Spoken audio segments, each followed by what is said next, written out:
नई दिल्ली पहुंचने पर पीएम मोदी का हुआ स्वागत। पीएम मोदी ने इस यात्रा के दौरान द्विपक्षीय सहयोग बढ़ाने के तरीकों पर की चर्चा। हरियाणा में फिर आईएनएलडी बीएसपी का गठबंधन। आईएनएलडी नेता अभय चौटाला गठबंधन के नेता।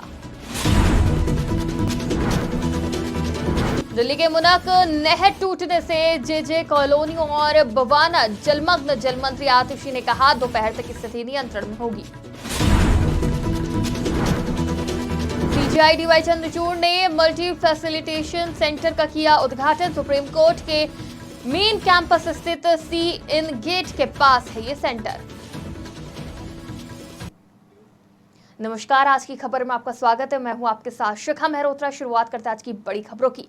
प्रधानमंत्री नरेंद्र मोदी रूस और ऑस्ट्रिया की अपनी यात्रा पूरी करने के बाद आज सुबह नई दिल्ली पहुंच गए। वो बुधवार को ऑस्ट्रिया से स्वदेश रवाना हो गए थे। नई दिल्ली पहुंचने पर उनका स्वागत किया गया। प्रधानमंत्री मोदी ने इस यात्रा के दौरान दोनों देशों के शीर्ष नेतृत्व से बातचीत की और द्विपक्षीय सहयोग बढ़ाने के तरीकों पर चर्चा की। प्रधानमंत्री मोदी ने कहा, हजारों वर्षों से हम दुनिया के साथ ज्ञान और विशेषज्ञता साझा करते रहे हैं। हमने युद्ध नहीं दिए, हम सीना तानकर दुनिया को कह सकते हैं कि हिंदुस्तान ने युद्ध नहीं बुद्ध दिए हैं। भारत 1/6 ह्यूमैनिटी को रिप्रेजेंट करता है और ग्लोबल ग्रोथ में भी करीब करीब इतना ही कंट्रीब्यूट कर रहा है। हजारों वर्षों से हम दुनिया के साथ नॉलेज और एक्सपर्टाइज शेयर करते रहे। हमने युद्ध नहीं दिए, हम सीना तान करके दुनिया को कह सकते हैं हिंदुस्तान ने युद्ध नहीं बुद्ध दिए हैं। जब मैं बुद्ध की बात करता हूं तो इसका मतलब है कि भारत ने हमेशा पीस और प्रॉस्पेरिटी ही दी है। इसलिए 21वीं सदी की दुनिया में भी भारत अपनी इस भूमिका को सशक्त करने वाला है।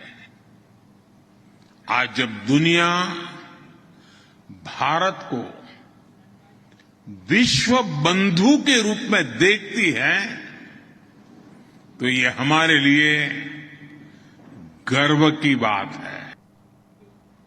हरियाणा में अक्टूबर में होने वाले विधानसभा चुनाव के लिए पहला राजनीतिक गठबंधन बन गया है।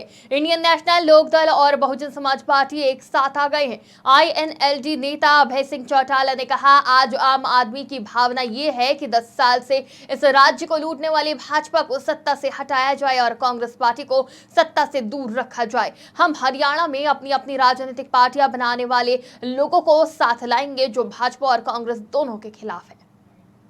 आज पूर्ण रूप से काबिज हो चुके। आज देश केवल 2-3 लोगों के हाथ में चला गया, अंबानी जी के, अडानी जी के, जिन्होंने इस देश को लूटने में कोई कसर नहीं छोड़ी। अब नए सिरे से कैसे इस देश को इनके चुंगल से बचाया जाए, इसके लिए, क्योंकि अभी 4-5 जगह स्टेटों में अलग अलग चुनाव हैं, अलग अलग चुनाव हैं, अलग अलग प्रदेश में, तो हमने हरियाणा के अंदर आपस में मिलकर के विधानसभा का चुनाव लड़ने का फैसला लिया है। और मुझे पूर्ण उम्मीद है कि अब इस विधानसभा के चुनाव के अंदर लोगों की इच्छा के अनुरूप आज आम आदमी की भावना है कि भारतीय जनता पार्टी जो 10 साल से इस प्रदेश को लूट रही है उसको सत्ता से बाहर किया जाए। दिल्ली के बवाना इंडस्ट्रियल एरिया के नजदीक बुधवार की रात मुनक नहर टूट गई। इसके चलते जेजे कॉलोनी के रिहायशी इलाके में पानी घुस गया। आधी रात घरों में पानी घुसने से लोगों में अफरा तफरी मच गई। दिल्ली सरकार में मंत्री और आप नेता आतिशी ने कहा, हमने पानी को दूसरे सब ब्रांच में डाइवर्ट कर दिया है। आज शाम तक हैदरपुर, बवाना और नांगलोई में पानी का उत्पादन सामान्य हो जाएगा। तो अब हमने जो सारा पानी दूसरी सब ब्रांच में डाइवर्ट कर दिया है। तो आज शाम तक इन तीनों वाटर ट्रीटमेंट प्लांट्स, जिसमें हैदरपुर, बवाना और नोंगलोई, इसमें वाटर प्रोडक्शन नॉर्मलाइज हो जाएगा। द्वारका वाटर ट्रीटमेंट प्लांट में सारा पानी सीएलसी से ही जाता है, इसलिए जब तक सीएलसी में फ्लो रिज्यूम नहीं होता है तब तक Dwarka water treatment plant affected रहेगा। इसलिए द्वारका में कल सुबह की भी पानी की सप्लाई अफेक्टेड रहेगी। हमें उम्मीद है कि कल शाम तक द्वारका में पानी की सप्लाई रिज्यूम हो जानी चाहिए। इस मुनक कनाल की दीवार टूटने की वजह से यहाँ से जो पानी है वो निकलकर बवाना के इलाकों में गया है। जेजे कॉलोनी में काफ़ी जगह पानी भरा है। अब पानी भरना बंद हो गया है क्योंकि हरियाणा से हमने पीछे से फ्लो बंद करा दिया था। अब वहाँ पर साइट पर दिल्ली की सारी जो एजेंसीज हैं, चाहे वो डीडीए हो, चाहे वो एमसीडी हो, चाहे वो पीडब्ल्यूडी हो, सारी एजेंसीज मिलकर अब पानी को पंप आउट कर रही हैं और ड्रेन्स में उनको पंप आउट किया जा रहा है। पानी का लेवल धीरे धीरे अब नीचे जा रहा है। हमें उम्मीद है कि आज शाम तक बवाना जेजे कॉलोनी की भी सिचुएशन नॉर्मलाइज हो जानी चाहिए। हमने पानी भरने की वजह से जो बिजली की सप्लाई है उसको काट दिया है क्योंकि इलेक्ट्रिक्यूशन का बहुत सीरियस रिस्क रहता है। जैसे ही वाटर लॉगिंग खत्म होगी बिजली को रिस्टोर कर दिया जाएगा।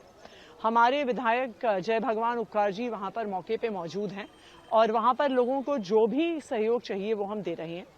एक बार ये इमरजेंसी सिचुएशन पूरी हो जाए उसके बाद हम हरियाणा इरिगेशन डिपार्टमेंट के साथ मिलकर एक प्रॉपर इंक्वायरी भी करेंगे कि ये कनाल ब्रीच क्यों हुआ। हालांकि ऐसे ब्रीच के इंसिडेंट एक लास्ट ईयर भी हुआ था, सोनीपत के पास एक जगह दीवार ब्रीच हुई थी। तो एक बार ये प्रॉपर इंक्वायरी भी की जाएगी, एक बार ये पूरा रिपेयर का काम पूरा हो जाए कि इस ब्रीच का कारण क्या है। यहाँ पर दिल्ली जल बोर्ड की, हरियाणा इरिगेशन की पूरी टीम लगी हुई है जल्द से जल्द रिपेयर के लिए, और बवाना में एमसीडी, डीडी और दिल्ली जल बोर्ड और पीडब्ल्यूडी की टीम्स लगी हुई हैं कि वहां से पानी को। मुख्य न्यायाधीश डीवाई चंद्रचूड़ ने सुप्रीम कोर्ट के मुख्य परिसर में नवनिर्मित मल्टी फैसिलिटेशन सेंटर का उद्घाटन किया। उन्होंने बताया कि ये एक बहुसुविधा केंद्र है जिसे न्याय तक पहुंच मिशन के रूप में स्थापित किया है। अदालत में आने वाले सभी वादी या वकीलों के पास एक ही स्थान होना चाहिए जहां वो मामले दर्ज कर सके, मामलों के बारे में जानकारी प्राप्त कर सके। ये सुविधा सेवा की गुणवत्ता को बढ़ाएगी।